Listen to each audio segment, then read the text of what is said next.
ఓం శుక్లాంబరధరం విష్ణుం శశివర్ణం చతుర్భుజం ప్రసన్నవదనం ధ్యాయేత్ సర్వవిఘ్నోపశాంతయే. గురవే సర్వలోకానాం భిషజే భవరోగిణాం నిధయే సర్వవిద్యానాం దక్షిణామూర్తయే నమః. ఓం శ్రీ గురుచరిత్ర అధ్యాయం 8. ఓం శ్రీ గణేశాయ నమః. శ్రీ సరస్వత్యై నమః. శ్రీ గురుభ్యో నమః. ప్రస్తావన. శ్రీపాదస్వామి ఒక కుపుత్రవతి అయిన బ్రాహ్మణ స్త్రీ చేత శివపూజ యావజ్జీవితము చేయించి మరుజన్మలో ఆమె గర్భాన తామే అవతరించ సంకల్పించాడు. సద్గురువును ఆశ్రయించి ఆయన అనుగ్రహంతో నిర్వర్తించబడిన పూజాది కార్యాలకు విశేష ఫలితం ఉంటుందని అర్థం. అలా కాక మనకై మనమే ఆచరించే పూజాదుల ఫలితం సామాన్యంగానే ఉంటుంది. కారణం మహాత్ముల సాన్నిధ్యం మనలో సత్వగుణాన్ని విశేషంగా వృద్ధి చేస్తుంది. సత్వాదిగుణ ప్రాబల్యాన్ని బట్టే యజ్ఞదాన తపకర్మల ఫలితం ఉంటుందని భగవద్గీత చెబుతుంది. అందుకే తత్వదర్శి అయిన సద్గురువును ముముక్షువులు ఆశ్రయించి తీరాలని భగవద్గీతకు హృదయమని చెప్పదగిన తద్విద్ధి ప్రణిపాతేన అన్న శ్లోకం 4:13లో చెబుతుంది. మూఢుడైన ఒక బ్రాహ్మణ బాలుణ్ణి శ్రీపాదస్వామి ఆత్మహత్యా ప్రయత్నం మాన్పించినట్లే శ్రీ అక్కలకోట స్వామి సాయిబాబా తమ భక్తులను ఆదరించారు.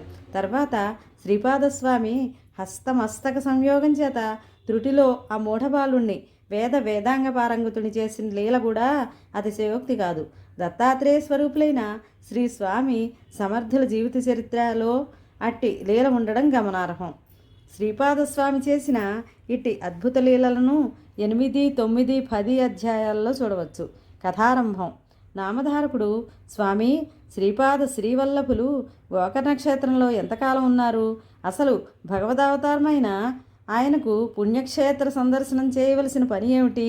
నాకీ సందేహ నివృత్తి చేసి అటుపై శ్రీపాదస్వామి చరిత్ర తెలపండని కోరాడు. సిద్ధయోగి ఇలా చెప్పారు. శ్రీపాదస్వామి గోకర్ణ క్షేత్రంలో 3 సంవత్సరాలు నివసించి తర్వాత శ్రీశైలం వెళ్ళారు. అక్కడ 4 నెలలుండి భక్తులను అనుగ్రహించి అక్కడ నుండి నివృత్తి సంగమానికి వెళ్ళి స్నానం చేసి తర్వాత కురువపురం వెళ్ళారు. అక్కడ కృష్ణా వేణి అనే 2 నదులు కలవడం వలన అది ఎంతో పవిత్రమైంది. దానికి తోడు భగవంతుడైన శ్రీపాదస్వామి అక్కడ స్థిర నివాసం చేయడం వలన ఆ క్షేత్రం లోక విఖ్యాతమైంది. ఇప్పుడు దానిని కురుగుడ్డి అంటారు. అక్కడ శ్రీపాదస్వామిని శ్రద్ధాభక్తులతో కొలిస్తే సర్వకామ్యాలు సంప్రాప్తం అవుతాయి. అక్కడ శ్రీపాదస్వామి అదృశ్యులై మరొక అవతారం ధరించారు. అయినా ఇప్పటికీ ఆ కురుపురంలో ఆయన గుప్త రూపంలో స్థిరంగా ఉన్నారు. శ్రీపాదవల్లభులు సాక్షాత్తు భగవంతుడే. వారి పాదాలలో సర్వతీర్థాలు ఉంటాయి. అయినప్పటికీ పుణ్యక్షేత్రాలన్నింటినీ పావనం చేయడానికి ఆయా క్షేత్రాలలోని ముముక్షువును ఉద్ధరించడానికి కూడా ఆయన దేశాటనం చేశారు. పుణ్యక్షేత్రాలు పుణ్యనదులు తమను సేవించిన భక్తుల పాపాలు చిరకాలం కడిగివేయడం వలన చివరకు అవే మలినమవుతాయి. అప్పుడు శ్రీపాదుల వంటి మహాత్ముల పాదస్పర్శ వలన తిరిగి పవిత్రమవ్వాలని అవి తపించిపోతూ ఉంటాయట. ఈ విషయం శాస్త్రాలు కూడా చెప్పాయి. ఇక శ్రీపాదుల వృత్తాంతం వివరిస్తాను, శ్రద్ధగా విను. కురవపురంలో వేదవిదురుడైన ఒక సద్బ్రాహ్మణుని భార్య అంబిక మహాపతివ్రత. కానీ పూర్వకర్మ వలన ఆమెకు ఎందరో పిల్లలు పుట్టి కూడా కొద్ది కాలంలోనే చనిపోతూ ఉండేవారు. ఆమె ఎన్నో దానాలు వ్రతాలు చేసింది. ఎన్నో తీర్థక్షేత్రాలు దర్శించింది. కొంతకాలానికి ఆమెకు ఒక కొడుకు పుట్టాడు. కానీ దురదృష్టవశాత్తు ఆ పిల్లవాడు స్తబ్దుడు, బుద్ధిహీనుడు, జరుడు అయ్యాడు. అయినప్పటికీ లేక కలిగిన అతన్ని తల్లిదండ్రులు ఎంతో గారాభంగా పెంచుతున్నారు. 8వ సంవత్సరం రాగానే తండ్రి అతనికి ఉపనయనం చేసి వేదాధ్యయనం చేయించాలని చూశాడు. కానీ ఆ మందమతి ఎంతకాలానికి ఒక్క వేదమంత్రమైనా సరిగ్గా నేర్చుకోలేకపోయాడు. ఆ మంత్రానుష్ఠానం ద్వారానైనా అతన్ని బుద్ధిమంతునిగా చేయాలని తండ్రి అతన్ని కొడుతూ ఉండేవాడు. అది చూడలేక అంబిక అడ్డు వచ్చి, వీడు లేక కలిగిన పిల్లవాడు మందమతి అయిన వీరిని దండిస్తే మటుకు మీకు లాభం ఏమిటి? వీడికి విద్య రాకున్నా సరే మీరు వాడిని కొట్టవద్దు. బ్రతికినంతకాలం వీడిని ఇకనైనా సుఖంగా బతకనివ్వండి. ఇక మీదట మీరు వాడిని శిక్షిస్తే నేను మీ ఎదుటే బావిలో దూకి మరణిస్తాను అన్నది. ఆ బ్రాహ్మణుడు కూడా ఆలోచించి ఆ పిల్లవాడు అజాగళస్థనం వలె వ్యర్థుడని తలచి నిరాశ చెంది ఊరుకున్నాడు. కొంతకాలానికి ఆ బ్రాహ్మణుడు ఆ దిగులుతోనే మరణించాడు. దిక్కులేక అతని భార్య అంబిక తన కొడుకుతో కూడా భిక్షమెత్తుకొని బ్రతుకుతూ ఉండేది. ఆ బాలుణ్ణి చూచి గ్రామస్తులు, ఓరి పండితపుత్ర, నీ బ్రతుకు వ్యర్థం, నీవు నీ కులానికే మచ్చ తెచ్చావు, నీ తల్లి భిక్షమెత్తి వస్తే కూర్చుని తింటున్నావు, సిగ్గులేదా? నది నుండి మంచినీరైనా మోసుకొచ్చి బతకరాదా? నీ వలన నీ పితృదేవతలకు కూడా అధోగతి కలుగుతుంది, నీ బ్రతుకేమి ప్రయోజనం? పవిత్రమైన భిక్షావృత్తి నీ వంటి అసమర్థుడికి తగదు, ఇలా బ్రతికే కంటే ఈ కృష్ణానదిలో దూకి చావరాదా అని పరిహసించేవారు. చివరికి ఆ బాలుడు లోకుల పరిహాసాన్ని భరించలేక ఆత్మహత్య చేసుకోదలిసి నదివైపుకు పరిగెత్తాడు. అతనిని వారించగల శక్తిని కోల్పోయిన అతని తల్లి కూడా నిస్సహాయురాలై తాను కూడా ఆత్మహత్య చేసుకోదలిచి అతని వెంట పరిగెత్తసాగింది. దారిలో శ్రీపాదస్వామి ఎదురై అతన్ని పిలిచి, బ్రాహ్మణ, తొందరపడవద్దు, పూర్వకర్మ వల్ల నీకు ఈ దుస్థితి దాపురించింది, దానికి తోడు నీవిప్పుడు బలవంతంగా మరణిస్తే నీకు బ్రాహ్మణ హత్య, ఆత్మహత్య దోషాలు చుట్టుకుంటాయి అని నివారించారు. అందువలన నీవు జీవించి ఎంతటి కష్టాలైనా ఓర్మితో అనుభవించి దుష్కర్మ నుండి శాశ్వతంగా విముక్తి పొందడం మంచిది అన్నారు. అంబిక శ్రీపాదస్వామికి నమస్కరించి, స్వామి, ఒక వంక భర్తను కోల్పోయి మరో వంక వ్యర్థుడైన ఈ పుత్రుని వలన ఎటువంటి సద్గతి ఆశింపజాలని నన్ను చూడడమే మహాపాపంగా లోకులు పరిగణిస్తున్నారు, నేనిక బ్రతికి మాత్రం చేయగలిగింది ఏమున్నది అన్నది.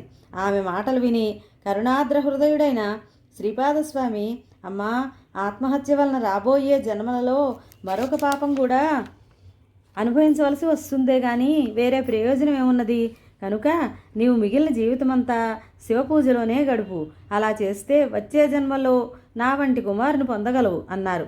ఆమె ఆలోచించి, స్వామి, మీరు చెప్పినట్లే నేను చేస్తాను, కానీ దానివల్ల ప్రయోజనం ఏమిటో నాకు తెలియడం లేదు, దయచేసి వివరించండి అన్నది.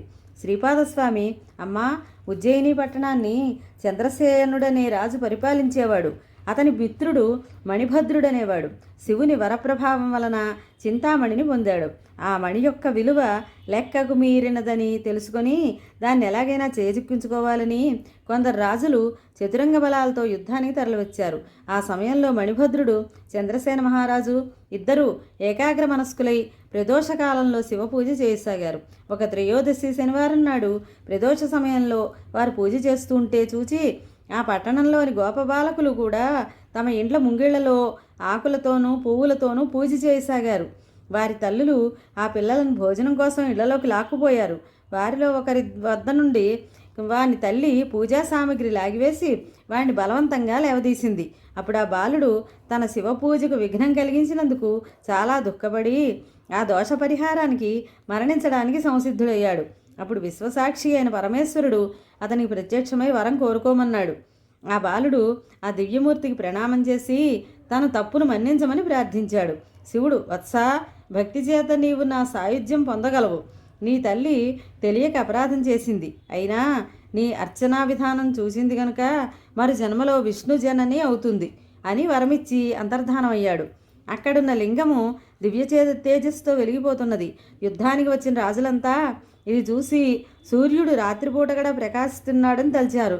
అంతటి భక్తి శ్రద్ధలు ప్రజలలో కలిగించిన పుణ్యాత్ముడైన చంద్రసేనుడికి మేలు చేయదలిచి అంతటి మహానుభావునితో యుద్ధం చేయాలనుకోవడం బుద్ధి తక్కువని పశ్చాత్తాపం చెంది వారంతా సగౌరవంగా చంద్రసేన మణిభద్రులను దర్శించడానికి వచ్చారు.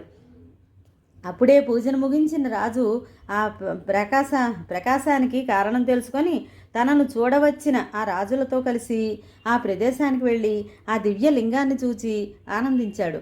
ఆ గోపబాలకుడు చెప్పగా ఆ వృత్తాంతమంతా విన్న చంద్రసేనుడు మిగిలిన రాజులు ఆ పిల్లవాడికి గోపాధిపత్యము ధనము ఇచ్చి వెళ్ళిపోయారు.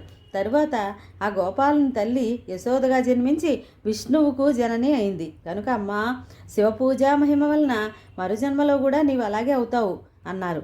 ఈ కథ విని అంబిక ఇలా అడిగింది, స్వామి, శివపూజ వలన కలిగే ఫలితం వచ్చే జన్మలో కదా, ఈ జీవిత శేషం నేను ఎలా గడపాలి? మహానుభావ, అందరి పరిహాసాలకు గురి అవుతున్న నా బిడ్డడు ఏ క్షణాన ఆత్మహత్య చేసుకుంటాడో తెలియడం లేదు, నన్ను మాతృత్వంతో రక్షించు అని వేడుకున్నది. ఆ కరుణాసముద్రుడు హృదయం కరిగి తన చేతిని ఆమె కుమారుని తలపై పెట్టి ప్రణవం ఉచ్చరించాడు. ఆ మూర్ఖబాలుడు తక్షణమే బృహస్పతి అంతటి జ్ఞాని వక్త అయ్యాడు. అప్పుడు అతనికి మాతృసేవకు వినియోగించి శ్రీపాదస్వామి ఆమెతో, అమ్మా, దుఃఖం విడిచి నీ జీవిత శేషమంతా శివపూజలో గడుపు, వచ్చే జన్మలో నా అంతటి కుమారుడు కలుగుతాడు అని వరమిచ్చారు. ఆమె పరమానంద భరితురాలై పుత్రునితో తన ఊరికి వచ్చి జీవితమంతా శివార్చనలో గడిపి ధన్యురాలైంది. ఈ శ్రీదత్తాయ గురవే నమః, శ్రీ శ్రీపాద శ్రీవల్లభాయ నమః, శ్రీ నృసింహ సరస్వత్యై నమః. శ్రీ గురుచరిత్ర 8వ అధ్యాయం సంపూర్ణం. స్వస్తి.